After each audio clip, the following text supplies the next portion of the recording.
Hi Capricorn, Sun, Moon, Ascendant, or Venus. This is Dane, and I'm going to be doing your November 20th to the 30th, 2021 money and career reading for you.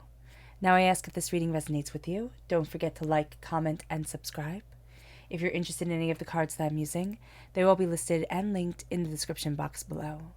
Now before we begin this reading, let us clear the energy space, raising our own energy vibration and releasing any negativity. So take a nice deep breath in, exhaling whenever it feels comfortable for you.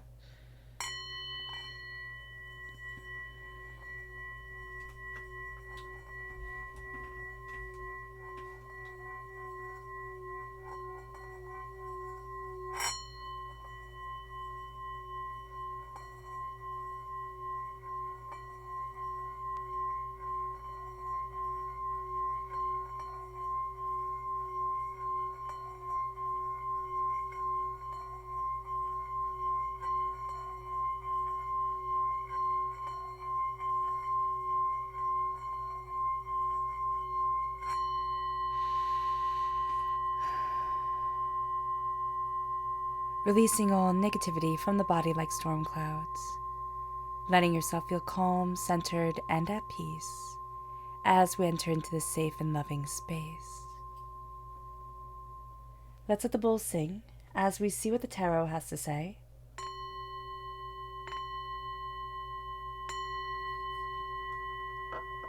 Capricorn. November 20th to the 30th, 2021 Capricorn, money and career.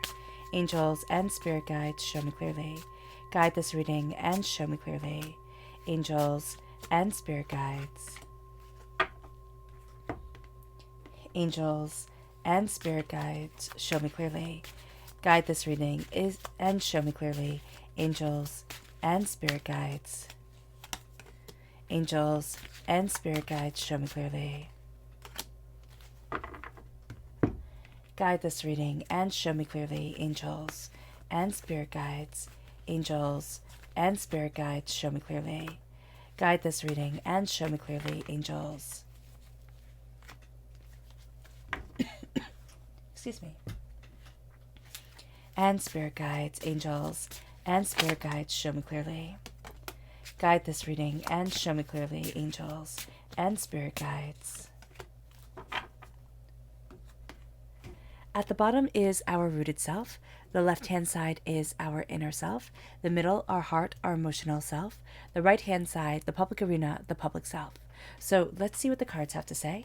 At our root, we have the Emperor, which is Aries energy, and we have the Empress. Oh my gosh. Okay, so whenever we have the King and the Queen of the same suit from the same deck together, it's a soulmate connection. This is the ultimate King and Queen, the Emperor and the Empress. So this is beyond a powerful time for us. It could almost be seen as a lucky time for us. So this is going to be something to really hold on to really embrace.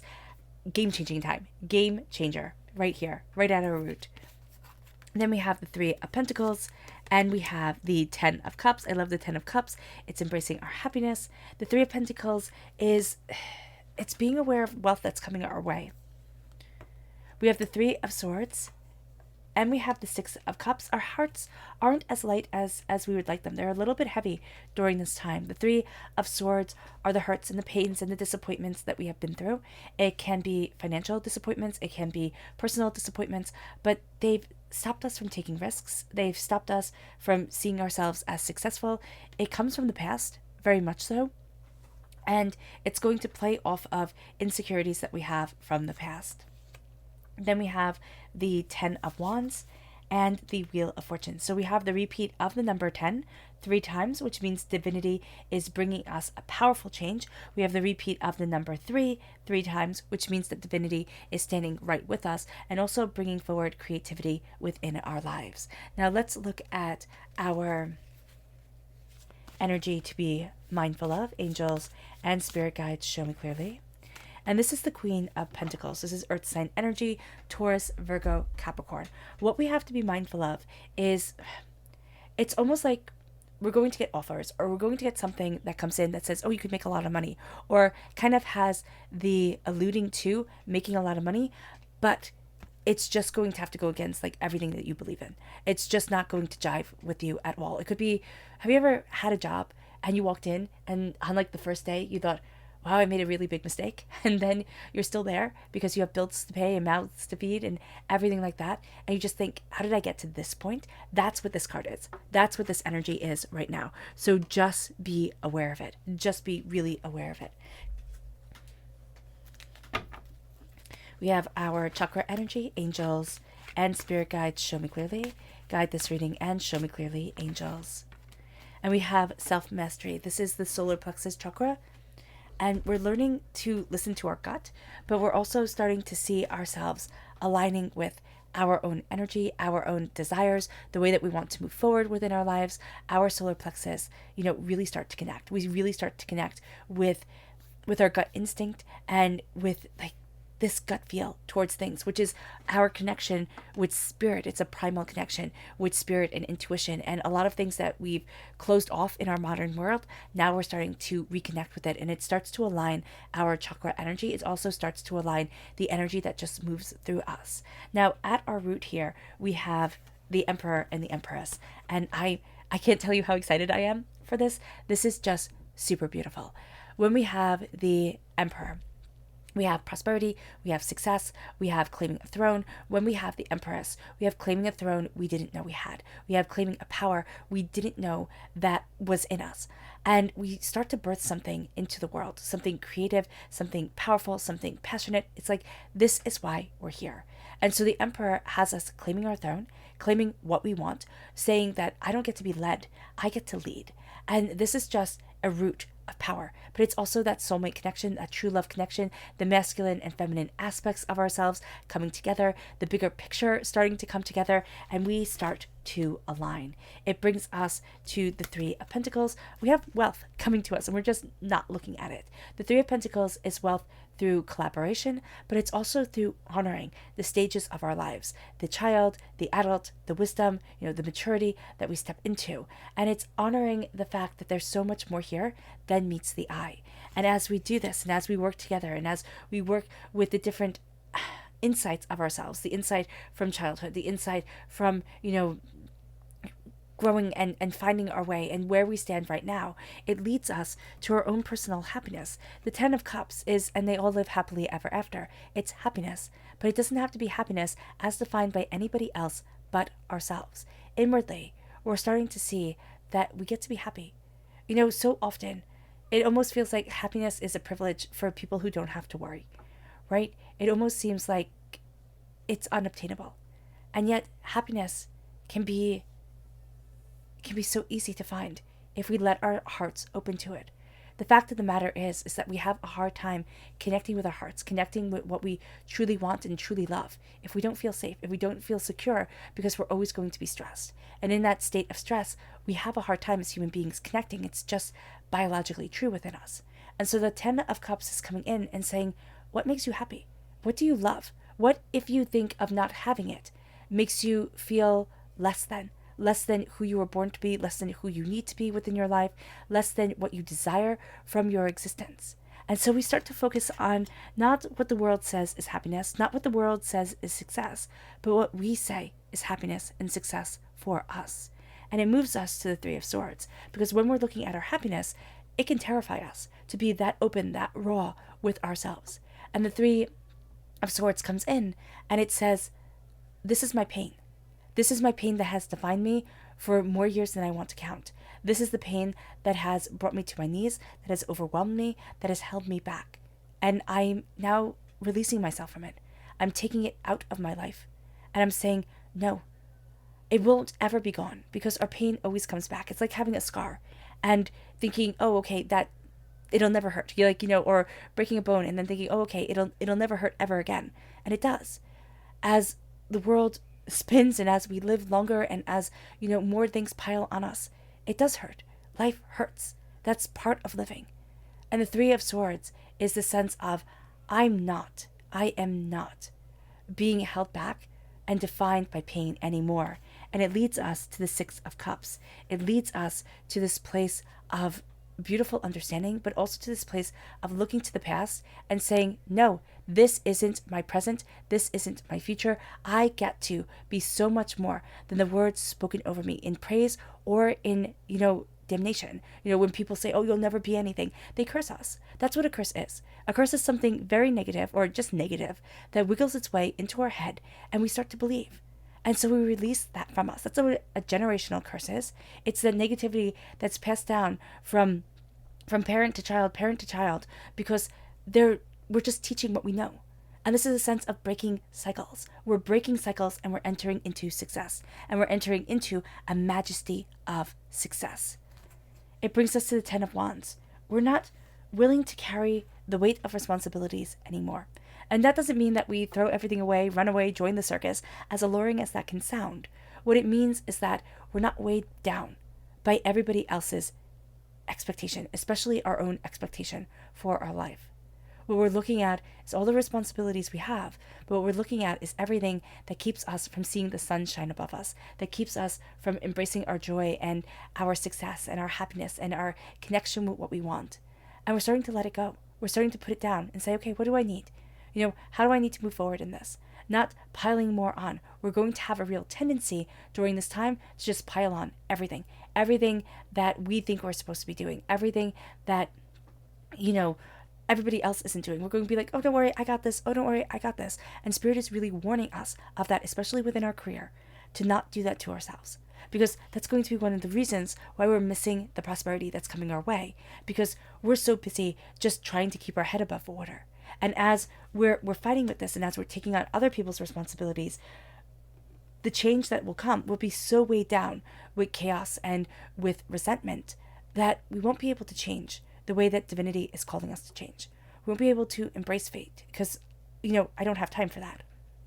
There's going to be a sense here of looking at the world in a very different way, and of changing and evolving and becoming, and knowing that we feel like we're on a roller coaster ride during this time, but that there's beauty here, and there's prosperity here, and there's intention and prosperity to guide us forward, and that we need to let ourselves fly, let ourselves see where the wind takes us, and let ourselves embrace a change in seasons, a change in the expected, to embrace something almost magical, something astoundingly beautiful, something that becomes the game changer for us as we're moving towards our success and our prosperity, as we're claiming, why we stand on this earth. It moves us to our subconscious energy to be mindful of, and it's the King of Swords. It's the people who manipulate words. It's the people who sit there and are just so logical, and they sit there and they say, you give them your feelings, and they go, oh no, that doesn't make sense. And it's like, okay, well, it doesn't have to make sense. It's what I'm feeling. I just need it to be listened to. And this person isn't going to give. So we have to be mindful of that in work. They're just going to want to see the facts. They're just going to want to know the numbers. This is a person who is not warm and fuzzy at all. They feel very cold. So just be aware of this. And we're going to try and be like, oh, but this is successful because, and it's going to be, unless you can show them cold, hard facts, that's the only thing this person is going to respond to. And if you're in a relationship with a person who's so cerebral like this, just so in their own head, all right, you're not going to be getting the support you need from them, because you're going to have to prove it first, and then they'll believe in you. And that's just going to be the way it is. Our subconscious chakra energy is spiritual awakening. This is the crown chakra. We are awakening into the person that we were born to be. We are spiritually stepping into ourselves, and we are crowning ourselves with our identity, with our love, with our passion, with our wants, with our needs, with who it is that we are. It moves us to our subconscious rooted self. And that's strength. This is Leo energy, but this is also the strength to stand before storms, to not be knocked down, to say there is more to life than meets the eye, and there is more to me than I've ever realized. This isn't the bodybuilder big muscle strength. This is the strength of determination. This is the strength of will. This is the strength of the heart. And this can be the strongest people we could ever know are usually the people that we overlook, because we think, oh, they're not strong. And yet they've withstood hurricanes that life has thrown at them. It moves us to our subconscious inner self, and that's the world. The world is opening to us. And the world here, if you see, he falls asleep after reading a fairy tale. It's like The world comes because we're starting to be able to envision, to see ourselves in the extraordinary, which was only a fairy tale to us, the most sacred and beautiful of dreams that we hoped and wished would one day come true. It moves us to our subconscious,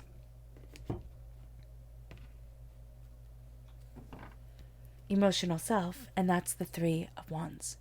And we're starting to see this new horizon. It's also connecting us with this change as we call out the pain that has been defining us and defiling our happiness for just too long.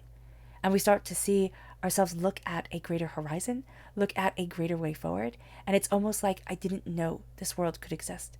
I didn't know that there was so much more out here than I had ever imagined.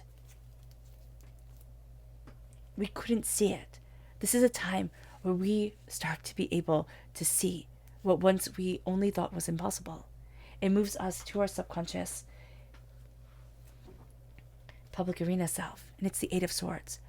We are going to have a tendency to get in our own heads and absolutely say, no, I can't. I can't do this. I can't move forward. I can't be successful. I can't have what I want. And Spirit is saying, stop.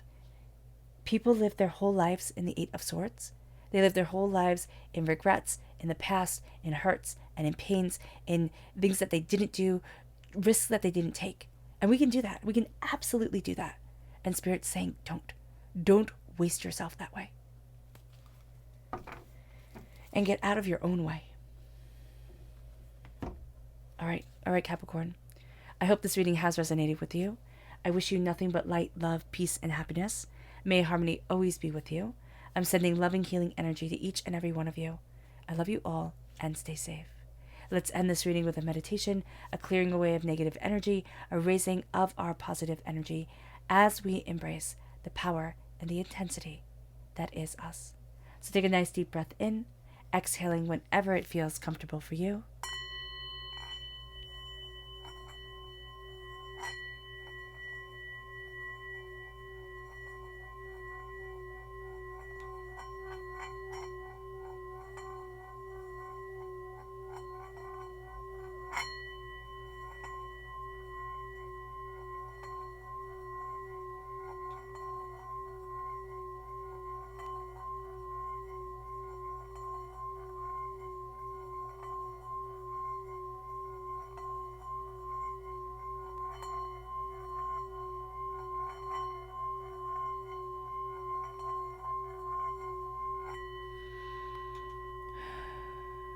May you move forward in peace and in harmony, Capricorn.